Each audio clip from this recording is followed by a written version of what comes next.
We ready to go home? Yes. All right, we got our discharge paperwork and some instructions for you for when you're home with baby. Okay. Main thing we're gonna want to focus on is your bleeding. Okay.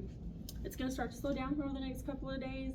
It'll get to where over time it'll get lighter and lighter, more normal period-ish, and then you'll just go here in about a week and a half, about 10 days. It'll be more of like a white to a yellow discharge, and that could last up to 6 weeks. Okay. If you notice at any time that your bleeding has gotten worse, like if you went from a light flow to a heavy flow, you need to notify your doctor. Okay. It's going to be normal to have blood clots, small blood clots. If you notice they're getting bigger in size or more frequently, you want to reach out to your physician at that time also. Okay. We want to prevent hemorrhage and make sure we don't have any problems going on with that. If you notice that there is like a foul odor, if you're still bleeding, or if it's just a discharge, if it's starting to kind of have a different smell to it, you want to reach out. That could be a sign of infection. Also, if you're having more pain, like more than what would be like a period cramp or just tenderness in general, that could also be a sign of infection, and you'll need to be seen so you can get you some antibiotics. Your activity level for the next 6 weeks, primary, you're going to want to rest and recover. Hang out with baby, sleep when you can, sleep when baby sleeps. Don't be afraid to ask for help. If you're tired, you need a nap, it's exhausting. Yeah, you know, who knows? He knows. But yeah, just, you know, a little self-care every once in a while. Squeeze it in when you can. When baby is sleeping, we want to make sure we do not co-sleep. Okay. Make sure baby stays bassinet next to you, or, you know, swing, bouncer, never in the bed with you. Okay. Are we going to breastfeed? I'm gonna try. Okay. So with breastfeeding, they eat a little more frequently with breastfeeding than they do with bottles. So you're going to want to feed more 2 to 3 hours, about 5 to 10 minutes on each side. If you do notice that we are nursing and emptying completely and baby's still hungry, you might have to supplement a little bit with some formula until your milk fully comes in. If you notice any cracks, bleeding, swelling, pain, or warmth to your breast, you're going to want to reach out to your doctor. That could be a sign of mastitis, which that's an infection to your breast tissue. If you do start to notice that, continue to nurse on that side. It will be more painful, but you gotta, you know, keep going. If not, it's just gonna build up and just continue to get worse. So continue to nurse on that side, but reach out to MD just in case.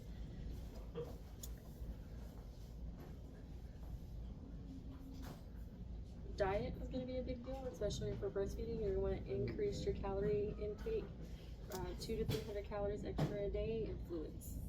Hydration is key to milk. 2 to 3 liters of water, preferably a day. Caffeine can affect baby. Your intake can go to baby. You don't want, you know, a wide awake baby. Also, watch your diet. If you notice after nursing, the baby seems more fussy, more colicky, it could be something you ate. Sometimes that kind of, if it gives you gas, it's probably going to give the baby gas too. So, A Mexican food. yes, the spicy, it's rough sometimes.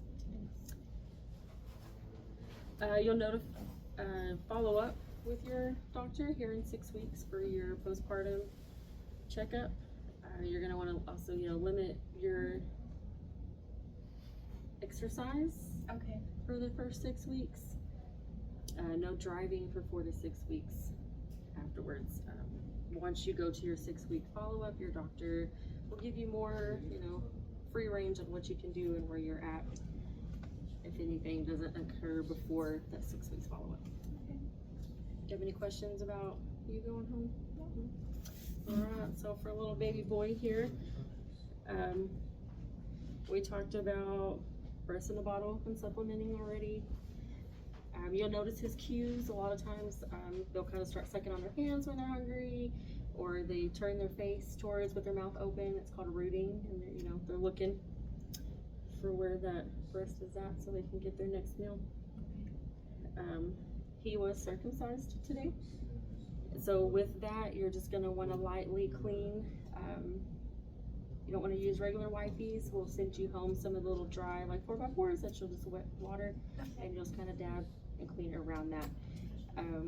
We'll send you home with a little tube of some ointment. It's triple antibiotic ointment, and you'll just kind of put just a little glob going across the top of it and then fold the diaper back over it. You don't want to rub it in, you don't want to mess with anything. It'll go into the diaper and just kind of stick, and that'll also prevent it from sticking to the diaper. Okay. It will be pretty red and dark on the tip for a few days. That'll kind of fade out over time.